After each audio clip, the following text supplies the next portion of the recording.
Hello everyone, so in this video we're going to start looking at chapter 8, which is looking at how we deal with disease. So over chapter 7 we have been learning about how the body recognises, responds to and eliminates pathogens. So we've learned about the first, second and third line and how our body protects us. However, the system doesn't always run perfectly.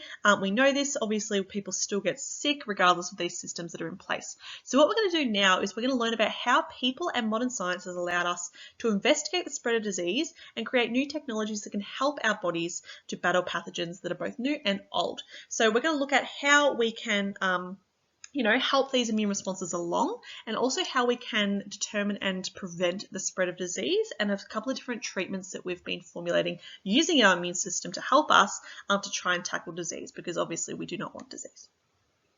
So this is the dot point. So we're going to be learning about the different types of immunity, and we're going to be learning about how vaccination programs can help with preventing disease in human populations. So we know that we develop immunity for adaptive immune responses. So you'll see here that we've got obviously our innate immune responses, but they're non-specific and they do not provide memory. But our adaptive immune responses do. So they provide long-lasting immunity to pathogens. What we're going to do now is we're going to look at the different categories of immunity that we can achieve through the adaptive immune response, because back in the day, the only way we could get immunity is to get sick, but now we have a range of different technologies that can help us develop immunity in other ways. So we need to be able to categorize these different types of immunity, because they're going to mean different things for different people. So we can split adaptive immune responses into two different types. So we can have natural adaptive immunity and we can have artificial adaptive immunity. So as the name suggests, so natural means that we are developing adaptive immunity naturally. So it might be by actually getting the disease. It could be by, the natural movement of antibodies from a mother to their child. It's all developed naturally. Alternatively, we can also now, with medical interventions, develop adaptive immunity artificially. So we can have medical interventions that are going to help us to create adaptive immune responses without actually getting sick ourselves. We can then split both of these categories into both active and passive. So active means that the body has to actively do something to gain that immunity, whereas passive means that the body does not have to actively do anything to gain that immunity. So in the natural category, we can develop natural immunity both actively and passively. So if we were to develop natural active immunity, that means that we are naturally acquiring a disease and our body is actively fighting it. So everything that we learned in chapter 7, about what your body does when it's responding to a pathogen, that's natural active immunity. So this is when a person actually has a pathogen, develops disease, and fights it themselves. So a person develops their own antibodies, they develop their own memory cells, and they do all the work. So this is like your traditional way of developing immunity. But there can also be passive ways to develop natural immunity. And I think the two main ones that I think of when I think of passive natural immunity is when a mother passes antibodies through both breast milk and through the placenta. So this is when you can receive antibodies that are created naturally, but by an external source. So normally when I think of an example of that, I think from mother to child. So the mother has still naturally made those antibodies, but the child is passively receiving them, so their body is not actually doing any of the work. We then have the two strands of the artificial immunity. So again, we have active. So that is when we are artificially introducing a pathogen into the body, but the body still has to actively develop immunity to that pathogen. And a perfect example of that is a vaccination. So that's when a person will develop their own antibodies and memory cells after getting vaccinated. So after medically intervening and introducing the pathogen through medical intervention.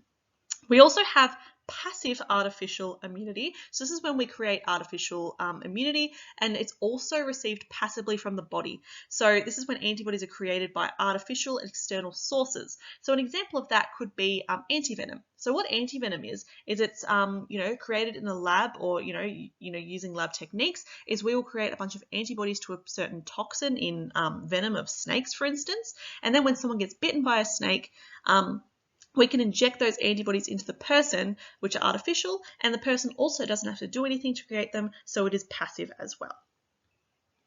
So I know a lot of people like, written key terms. So I've got all of these written out here, so please feel free to pause and have these, but it's just the same thing. So I was looking at what natural immunity means and what artificial immunity means. And it's looking at the active and the passive examples of those two things. And it's also got the examples here. So natural active immunity, catching the flu, natural passive immunity, passing on antibodies through breastfeeding.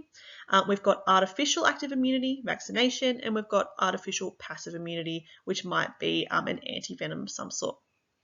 So what we're going to do now is we're going to be focusing specifically on artificial active immunity through the forms of vaccination. But first, before we move on, I want you to have a think about which of these will result in immunological memory. So what needs to happen to acquire memory? The body needs to be active. So in the active scenarios, so in natural active and artificial active, that's when the body will produce memory. When we are passively receiving immunity, even if it's natural, we still can't produce memory to that, because if we're passively receiving antibodies or passively receiving an antivenom, our body hasn't actively done anything. And because it hasn't actioned anything, that means that it hasn't produced memory cells. So if we want memory to things, we either have to get the disease ourselves or we have to use things like vaccination to produce that memory. So now what we're going to do is we're going to go through vaccination, because this is probably the main medical intervention that people think about or have heard of when they think of medical interventions for the immune system. So it's a really wonderful invention that allows us to develop active immunity and memory without getting sick, which is the really important and really good part, I think. So what they are is they're medical treatments that will contain components that resemble certain pathogen antigens, but not the parts that cause disease.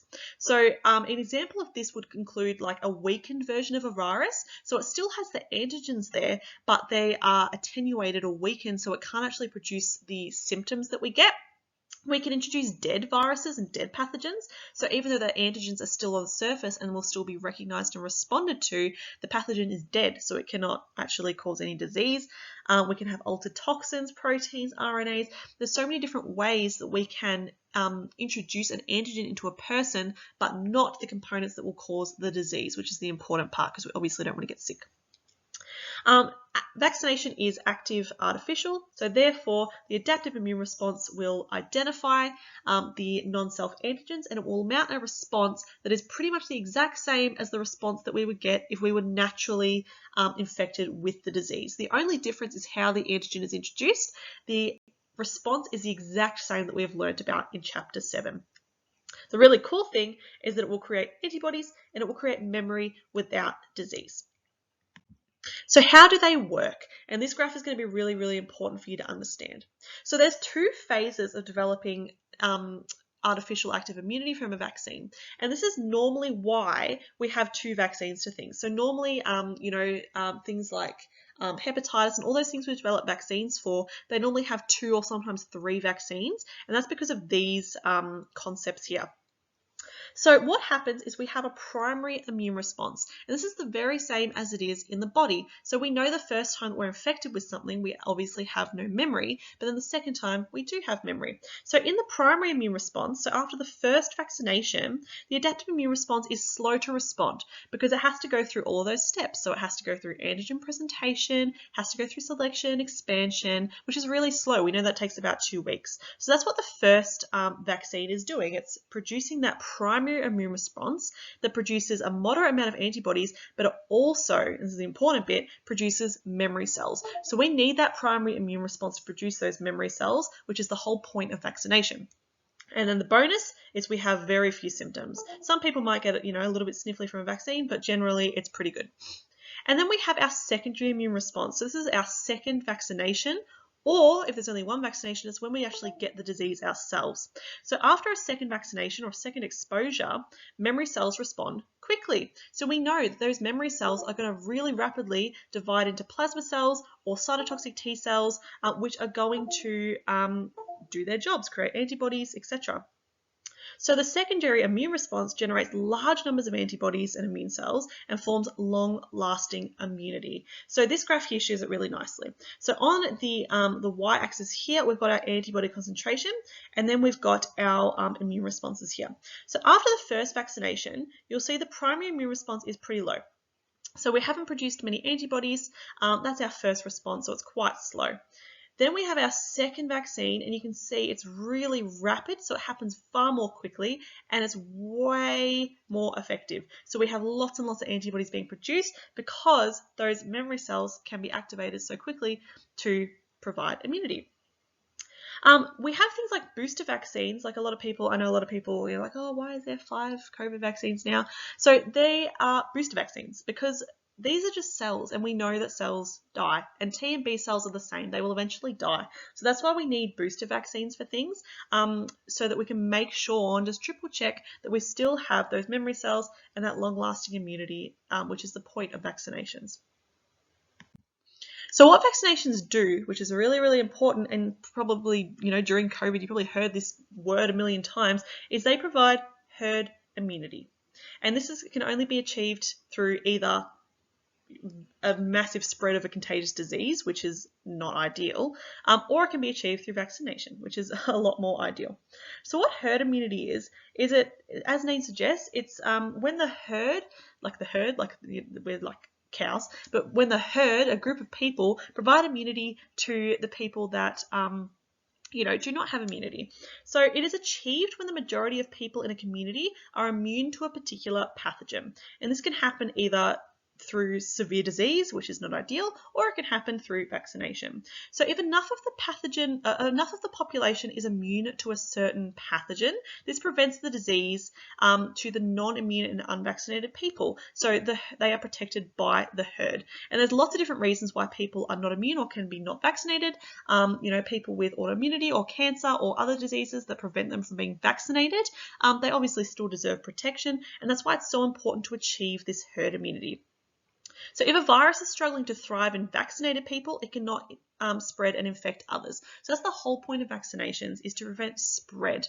So even though if you get vaccinated, you can still get the disease, which is something that was a hot debate in COVID. You can still get the disease, of course, but you're really unlikely to spread it to other people. So vaccination isn't, for the individual, it's for the herd, it's for the community. And this is really essential for combating diseases and community transmission. So you'll see in this graphic here, we've got a couple of different scenarios. So scenario 1 is when no one gets vaccinated. So what happens is these yellow people they're not immunized. Green people are immunized people, and red people are not immunized, sick, contagious people. So you'll see in this first scenario, no one is vaccinated, but 2 people are infected. So those 2 people, because they've got a contagious disease, that spreads really, really quickly through the population, and you will see that majority of the people will get infected with that disease. And if the disease is not a very nice one, that's not ideal for a community.